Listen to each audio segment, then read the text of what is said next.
Hi guys, and welcome to the Hot Seat. I am your host, Priscilla, and we just got done listening to an amazing rendition of Celine Dion's version of My Way by Frank Sinatra, and it was absolutely amazing. I hope you guys follow her, you watch her performances, you support her, because if you hear just that song, listening to her sing other Celine Dion songs and everything else is just amazing. I can listen to her all day. And she's young, so it's absolutely mind-blowing how talented she is. But we're going to switch gears, and we're also going to have another host that you guys might know if you guys are veterans of watching social media shows. He is a host of Vegas Views. He is huge on TikTok. He loves crime. He's actually known as a crime solver, and he is an ex-detective. So everyone, please welcome Mr. Danny Miner.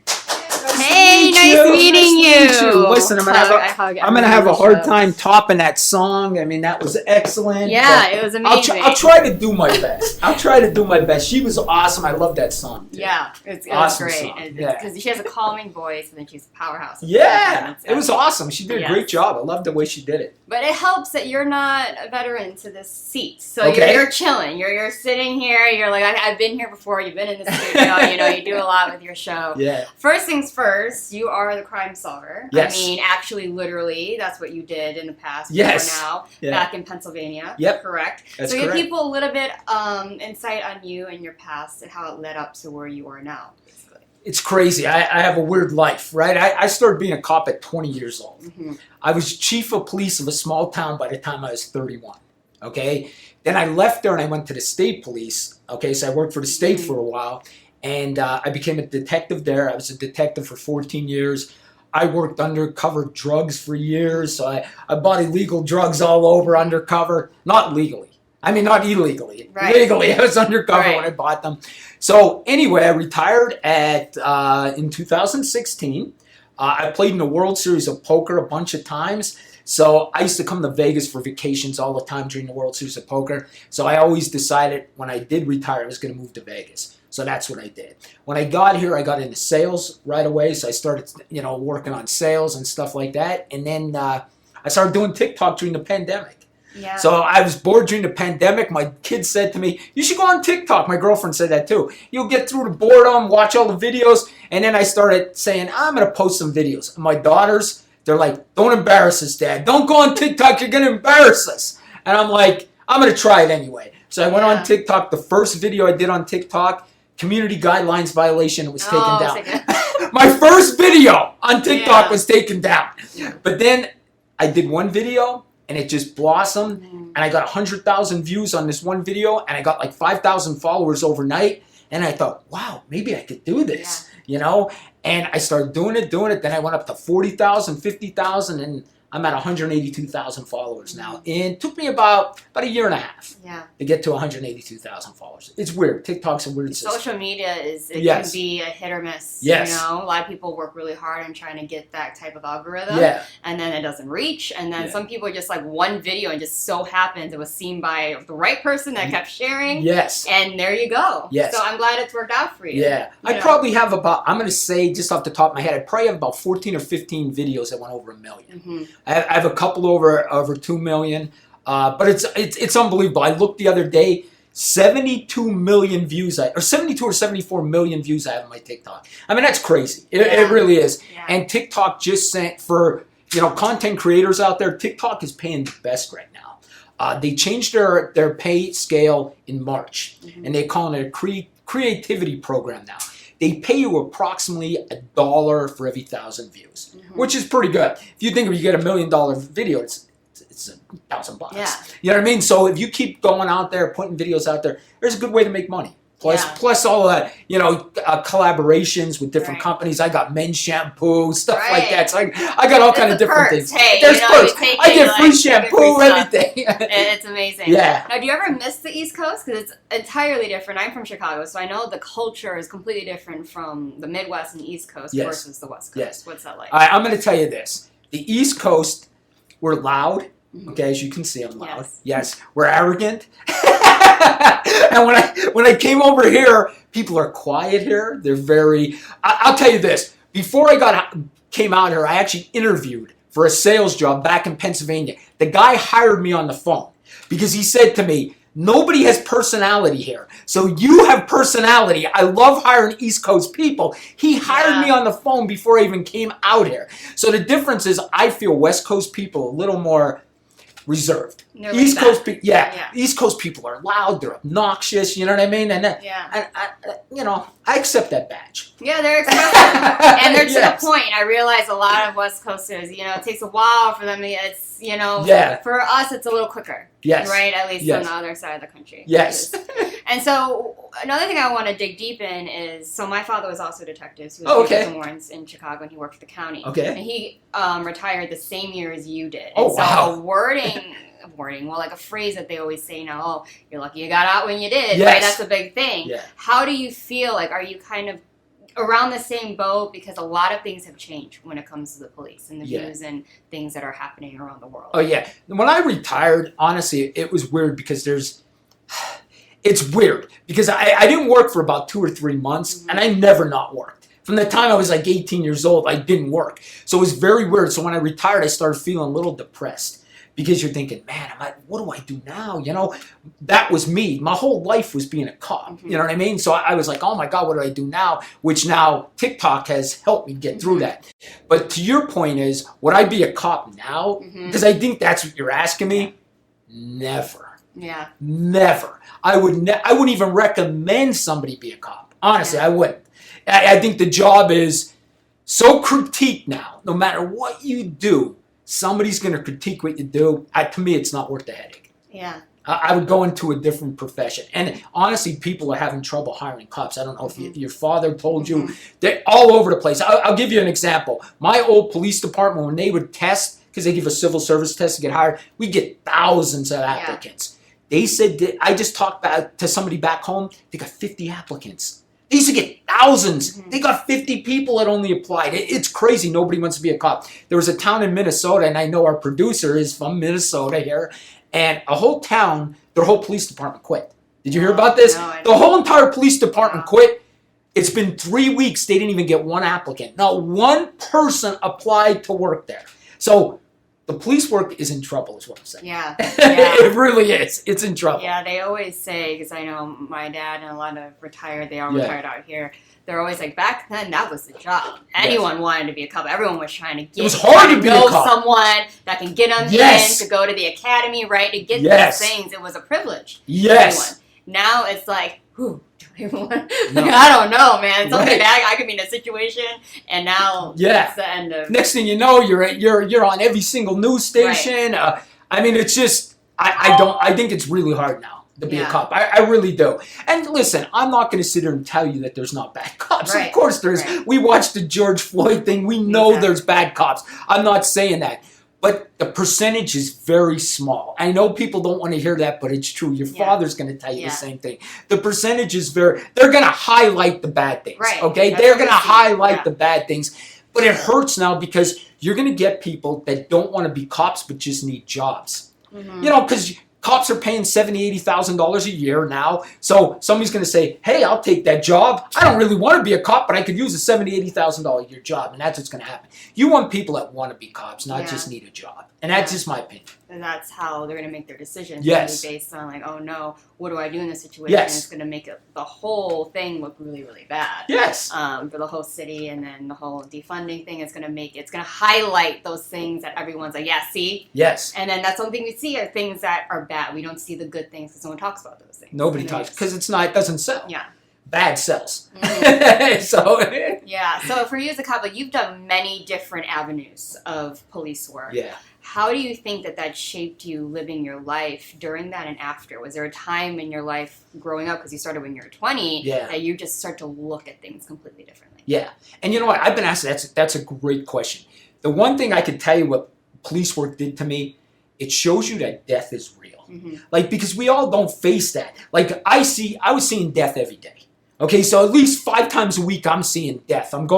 Because cops get called to people just that passed away because you got to investigate the death. It's a death investigation, okay? So you're seeing this every day, so you start worrying about your family members because death is real to you. A lot of people don't see death, but as a cop, you're seeing death on a daily basis. So I could say that death is real. That's what it put to me, into my heart. I'm going to tell you a quick story. I'm born and raised Catholic, okay? And I was raised in a strict Catholic family. The one day I went to, this is a true story, my friend passed away from cancer, and then that night, I was working a detail where I had an internship, a female intern that was in college. She was doing an internship with us. We got called to a car accident where they said there was a body in the middle of the road. We get to this car accident. I asked her if she wanted to stay in the car because when they're saying a body in the middle of the road, I know it's bad. Okay? So I look at this body. I see the person. I could tell they're dead. I tell the other cop, get a blanket on them. Next thing I know, the cop says, hey, this looks like one of our cops. Believe it or not, it was one of my friends, and they didn't even recognize him. He was in a car accident. So I went to his car accident, one of my friends that passed away in the car accident. That night I went home. I said to now my ex-wife, but she was my wife at the time, I told her I didn't believe in God. So it did change you. I came home that night, and I said, I just don't believe in God anymore. I see these horrible things happen every day. I don't believe in God. And she said to me, what are we going to do about this? I said, something I got to work out, which I did. But I mean, yes, is there stress in police work? Yes, I'm sure your father tells you that. You don't leave that job every day. That job goes home with you. Yeah. You know, and you try not to, but it does. Yeah, because you see things, you don't want to see, and that's just everyday life. And you become numb to it in a way where this is your job. But if you really sit back, I'm sure after your time, you think about the things you've heard, you've seen, the type of criminals you've met, you're like, oh my God. Like, how do you even, materialize that, work through it to live a normal life where you kind of have hope in society in a way? I agree with you, You start seeing all the negative things, so you become a negative person. And that happens to cops. They become negative because everything's negative. Their whole day's negative. So you got to try to turn that into a positive. I never really let it get to me. I'm going to be honest with you, I didn't. And one thing about cops too is we are offered help. We're offered therapists. We're offered everything. Every time we see a bad thing, they'll come to us and say, hey, listen, do you want to talk to somebody about this? And 99.999, your dad will tell you, there's no cop that's going to get help. Yeah. He's not gonna, because if he is, they're going to say, hey, and I was a sergeant, they'd say, Sergeant Minor's crazy, he's getting help. Yeah. So you are tarnishing yourself if you get help. I know it's not right, but I'm telling you that's how it is. And you don't want to look weak because something affected you that badly. Yes. Right, especially back then, too. Yes. At times, back then, it's better now. Yeah. We talked about this on our show today. The younger generation is better now. They're better about mental health. They're better about accepting everybody. Back then, if they would call you crazy. Yeah. Nowadays, people go out there and they want you to get help. They encourage you to get help. Look, I talk on my other show, I have ADHD, right? Back then, you wouldn't even talk about ADHD back then. But now it's all over. That's a lie. You're just a bad kid. You know what I mean? That's what they did. So, yes, times have changed. The younger generation, you guys are better than us. You just accept everybody. You encourage getting mental health. Yeah. You know what I mean? So the younger generation is better than us. Yeah. You had it touched with this last story, but I was going to ask you, is there something that even though you don't let it get to you, there has to be at least one case or one instance where it's stuck with you? If you ever think back on your how many years that you worked in the force, you kind of like, there was this one time, man, I'll never forget that one time. Yeah. Do you have one of those moments? Yeah. There's a couple times through your career that you want to quit. Honestly, you want to quit. And most cops will quit in their first 2 years. If they don't quit in their first 2 years, they're going to make it, okay?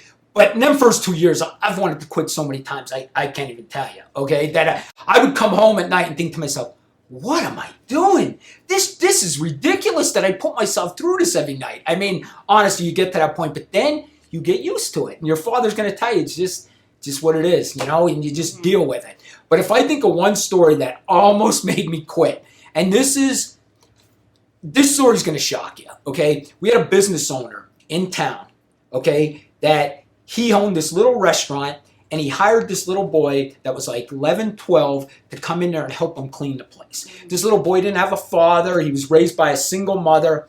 And I'm going to be honest with you, he took advantage of this boy, and he ended up molesting this kid. The kid was only 10, 11 years old. We arrest the business owner, okay, take him to jail. He goes to jail. Trial comes. A lot of people like this guy because he's a big businessman in town. They were blaming us for wrongfully saying that this guy did this, okay? But this kid was adamant that this guy molested him. numerous times throughout his life, okay? And we had evidence, we had search warrants. Long story short, we go through a 2-week trial. And the jury kept coming back. We can't come up with a decision, this and that. And the judge said, keep going back, keep going back. They're like, we're going to be a hung jury. You know, there was like 7 that thought guilty, you know, like 5 that didn't think he was guilty. And then it kept going back and forth, back and forth. Long story short, they found him not guilty. Wow. And it devastated me. Because now I got to go back and look at this victim, look at his mother and say, I'm sorry. We lost. You know what I mean? We lost this case, and I know this guy's an evil man, and there's nothing I could do for you. So I went home that night. I wanted to quit. Honest to God, I wanted to quit. I thought, what the heck am I doing? I'm done with this. But I kept going through it. But now here's the end of this story. 10 years later, are you ready? This is how sad this stuff is. 10 years later, I'm watching the news. And they're like, this man's arrested for molesting 3 kids, this and that. It's my victim. My victim now became the predator. It's a bad story, isn't it? My victim now became the predator. My victim is now 20-some years old, and he molested 3 kids. It's a process. You know, maybe if we convicted that guy, maybe he didn't do this. I don't know. But honestly, I almost fainted when I saw him on TV. I'm like, oh my God, that was my victim from 10 years ago. So that was one of them cases like, you throw your hands up and you think, this world's awful. Yeah. You know what I mean? Sometimes you just feel this world's awful. Yeah. Do you ever feel like you're guilty in a way for not doing more? Oh, Sometimes, even though you did, you're kind of like, maybe I could have changed the narrative. Because this could have all been a psychological thing where, you know, he lost hope. Right? Yes. You see a lot of times when people see it, it becomes a trend that those people normalize this behavior, be like, okay, well, if no one believed me and this was okay to the public, then clearly that's normal. Yeah. Right? Yeah. And he had a real good defense attorney. And his defense attorney in closing, I'll never forget it. And when he said it, I'll be honest with you, I knew we were in trouble. When he looked at the jury and he said, listen, there's smoke. I'll admit there's smoke. There's smoke that will fill this whole room, but there's not fire. And if there's not fire, you can't convict them. And I'll remember this forever. Yeah. And I remember sitting there next to the DA and thinking, we're in trouble. I just saw it on the jury's face. I knew we were in trouble at that point. And we ended up losing the case. I mean, it was a 2-week jury trial. I lost other cases, but that case just really stuck with me because I know the guy was guilty. You know what I mean? I know he was guilty, so it bothered the heck out of me. Yeah, it wasn't something where you didn't have evidence or there's something where you're like, okay, it's he said, she said. It was very much set in stone, and for some reason, by a God that you may or may not believe in, you know, it happened to be in his favor. Now, you focus a lot on your TikTok. You talk about big cases that are going on right now, either cold cases or cases that are now kind of going through process. The biggest one that I saw on your profile was the Kohlberger case. Yes. That happened to the students. Yeah. Is that one of the bigger ones that you're passionate about? Is there another one that you're also passionate about? What's your... The Kohlberger case is huge. It made me. It really did. Like, from that Kohlberger case, I went from 50,000 followers to 100,000 followers like that. Yeah. And I think that people like me because I do have knowledge. So when people talk about court, other true crime creators don't have that police background. I've been in court thousands of times, so I know every single thing they're talking about, and I think that's why people follow me. That Kohlberger case was huge for me. Another case that I've always been bothered by was John Benet Ramsey. And there is a case out in Ireland. His name is Donahue. I don't know if you saw that case. It's sort of like the John Benet of Ireland. A child, right? Yeah, he's a child that was murdered in Ireland. So that's another case that I do. But TikTok has been very, very, very good to me. It really is. It's opened doors for me that you would not believe. I mean, I've been on TV because of it. I filmed a reality show because of it. I mean, you name it, it's happened for me. So I'm just hoping more things happen for me. I think what helps is that you can look at it from a different perspective. A lot of people are leading with emotion. A lot of people are going with conspiracy theories. They're not really focusing on evidence. They're focusing on hearsay, what people are saying that they saw in one article, one blog, and now they're like, oh my God, you're right? I never saw that. But you're looking at it very much logistically. This is what we're given, this is what they're showing the public, and this is what I'm getting out of it. Now, is there something that you saw that you were like, from my perspective as a police detective, I knew that this was going to end up being the way it ended up. Did you have a moment like that? You mean with Kohlberger case? I would say with the Kohlberger case, in fact, I just did a video while you were talking. I went outside to do a video because news just came in from News Nation, and I said this from the beginning. The trial was supposed to start October 2nd. I've been telling my followers since last year when we started talking about this case, there's no way this is happening that quick. This case won't be until 2024. And it was proven today. So I went out there and said, I told you guys this is going to happen. What defense strategy does is they continue. Why? Because time heals feelings. When that first happened, everybody's mad. Everybody's mad, right? 6 months later, I'm still a little mad. A year later, I'm still a little mad. 2 years later, what case are we even talking about? People forget. It's human nature. So defense attorneys continue things so people forget. That's the truth. That's a defense strategy. Sorry, criminal defense attorneys. I'm giving your strategy away, but that's what they do. Yeah. And it just came right now, the Kohlberger case, just this minute. They're continuing it. Yeah. So it's probably 2024. Yeah, I mean, that's what basically always happens. Yeah. Everyone wants to know, well, what's the verdict? You know, who they find guilty, all that stuff. But they're like, oh, no, they're not even going to trial until another year from now. Yeah. But you can see how by then people are looking at things a little differently. Yeah. You know, they're focusing on different things versus like, no, we know you did it. But like, they don't have anything to back that knowing. Yes. Right? Yeah. And so with JonBenet Ramsey, and then, because we can talk about this because there's so many podcasts, there's so many videos on it, on who people believe did it. Unfortunately, there's many weird people out there saying I did it. Like they confess to it. Yeah. Right. Like multiple men confess to it, which is wild. Yes, to me. Crazy. Do you have any insight to what you think if you were a detective on that case, even though they messed up? Okay, if you want my opinion, if I was a detective, I love this question. Let me tell you, I love this case so much. I went to Boulder to see the house. Really? I went there. I went to Boulder. I saw the house. I wanted to see the neighborhood it was in.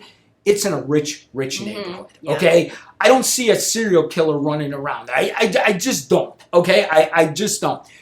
The cops were horrible. When I tell you horrible, they were worse than the O.J. Simpson case. They ruined this case. They totally ruined this case. When you go to a missing girl like that, okay, as soon as I got called her, everybody out of the house, and I'm going to search this home.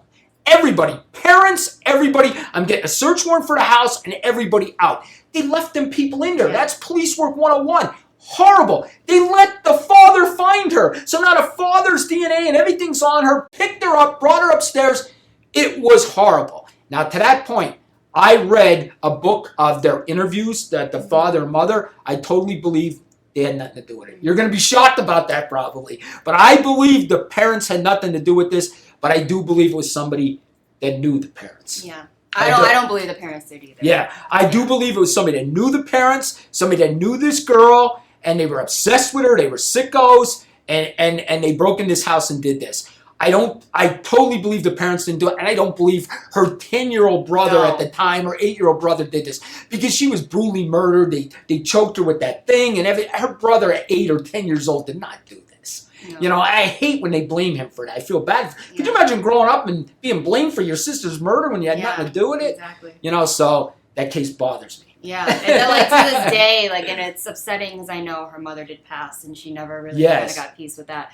But, you know, it takes a lot to strangle someone. If you don't believe, like, it takes a lot of strength and, like, you know, so to have another child, like, to that extent, but especially being raised like that, they always have money. She was a pageant girl. To be a pageant girl, your family has to have money in a way. Yeah. But it's wild. It continues to go down. It's one of those that's like annoying because you just want the answer. Like, who did it? Right. Someone say it. Like, the whole cold cases bother me in general. Yes. Because I'm like, oh God, I can't. Yes. So. Totally. That case bothers me, the Natalie Holloway case. Yes. We kind of know who did that, though. Mm-hmm. You know, we know that guy did it. They just can't convict him on the murder charge. But this case, I'm going to be honest, I don't think it's ever going to be solved because they made too many mistakes. And it's so important that first cop at any crime scene, he's got to do his job. If he doesn't do his job, the crime scene's going to be messed up. Yeah. That first officer on that scene's got to do his job, and they didn't in this case. Yeah. Yeah, I'm really glad that you voice those things on your channel and you're able to voice it now, so you can kind of really not stick up, because a lot of people are like, oh no, like no one's gonna blame their fellow cop, they're gonna, you know, cover them up, all that stuff, but you're literally blatantly saying, no, like, you messed up. They messed up big time. I call me from another cop, you failed, and it's your fault. Like, yes, they messed up big time. They missed a bit, and I will call the cops out, but I will also say the cops are right if they're right. Yeah. I mean, I'm the same way, and I tell my followers that, right? And as you should. Yeah. You don't want to feed a narrative that's not true, but you also want to pinpoint, hey, like, we are human at the same time. You guys aren't entirely wrong. Right. But you guys aren't also entirely right. Exactly. Right? Like, yes. And you're changing the way of that whole view on using social media to your advantage. Yes. You know, I'm sure you get a lot of haters. Oh, God. I was viewing you, like, sometimes pinpoint, and you do a video based on what people are saying. Did you see that? I've seen multiple. You have multiple out there. I'm like, I don't know who you're talking to, but that's not my name. Like, I was kidding, yeah. Guy I called me that. Jesus. Yeah, like, I don't know He who said, this "Will you person shut is." up already, Jesus?" And I'm like, "I'm not Jesus, I'm Danny." Like, what do you mean? Like, I don't know who you're talking to. You must have commented on the wrong video. Yeah. But there's one more question that I do ask every one of my guests, because it kind of sums up them as a whole and their passion for what they do. But is there a philosophy that you live by? Yeah, and I heard you ask the last guest, so I was thinking, hey, that's a good question. I love that question. This is what I always say. Did you ever hear a song that Garth Brooks said, The Dance? I don't know if you ever heard that song, The Dance. He's basically saying, if you get a chance to dance, you dance. Okay? Okay? And he talks about when he misses a loved one passed away. Listen, I miss you, but I'm always going to remember to dance. This is the way I look at things. If you get an opportunity in life, you take it. You take every single opportunity. Every time somebody asks me to be on a show, I do it. I don't care if it's the smallest show. I don't care if it's the smallest podcast. You don't know who's watching. You don't know what's going on. Take every single chance that is offered to you. A lot of people live in fear, okay? You live in fear, you're going nowhere in this life. You have to take chances. You have to be a gambler. You have to be a hustler. Or you know what? You're just going to be sitting on your couch watching TV. Right. And that's the truth. You have to be a hustler. So my thing is take every single chance that comes. I tell my kids that. Yeah. I said, even when I'm gone, take every single chance that ever comes your way. Yeah. So I love that. Yeah. That's a good thing to push people, because you're watching someone else live your dream. You're Yes. sitting at home being like, dang, I could have done that. And you could. Yes. It's not limited to any one gender, anything like that. If you're an able person, you're out here, you know, no excuses. But maybe this is more of the East Coast, Midwest mentality, maybe, you know, when we're like, what's the problem? What are we doing here? And like, just what I say now, you know, I never in my life thought I'd be a content creator, you know, but now I'm making a living doing social media. I mean, never. Never, ever, ever did I think that you would could do happen. that from home. You Yes. sit there in your office or something, Yes. just like us, or you walk out, you're on the go. Yes. You step outside. That's what I just did. Right. I thought, oh, something came up. I zoomed right out and did a video, you know, so you just don't know. So take every chance. Yeah. And That's now my you're philosophy. hosting. Yes. And now it's great. And you're just learning more. You're meeting new people. Learning more. You know, my goal is, you know, I would love to be like on a news station. I'd be like the guy that the news calls in and says, we got an expert on this case. That's what I want to be. Something like that. Some kind of news guy. Something like that. Yeah. That's my goal. That's my hope. Or the guys that go to like me and they're the cops that are finding Yes. bodies like me. And I feel like that's something that you would do. What, like me? So, yeah, because there are some cops that I know that go out and they're finding bodies on like me. Well, you know I went viral over that, right? I went I didn't viral see over the it. Lake Mead body. I ended up having a reality show that we filmed, but it wasn't picked up. Okay. Because I know that there was some cops that were doing, I saw there was an article of you talking about those things, but I can see you being definitely one of those people that are going to continue to push that and going out there, finding it, solving these cases from back in the day, you know, digging the up. mafia. Right. Yeah. But thank you so much for No everything. problem. Have a Tell good people where to find you, what your handles Listen, are. it's simple. I'm only on TikTok. I am on Instagram, but I only really focus on TikTok.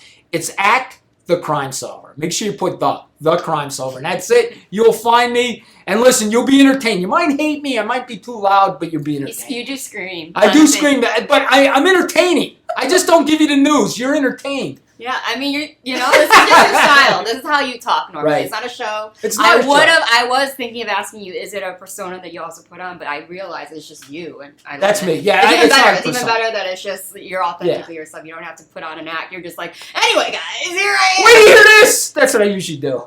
Everyone, on, Danny, the crime solver. Thank you so much for being on my show. It's your first time on the hot seat. I'm glad to have you here. I hope that you had a great time. Awesome. You're, exposing yourself in your truest form, talking about you and your passions, and we love to hear it. So, All right, thank you. Yes. So when we come back, I'm not done talking, so don't go anywhere quite yet. The show is not over, but make sure to follow the crime solver. Thank you.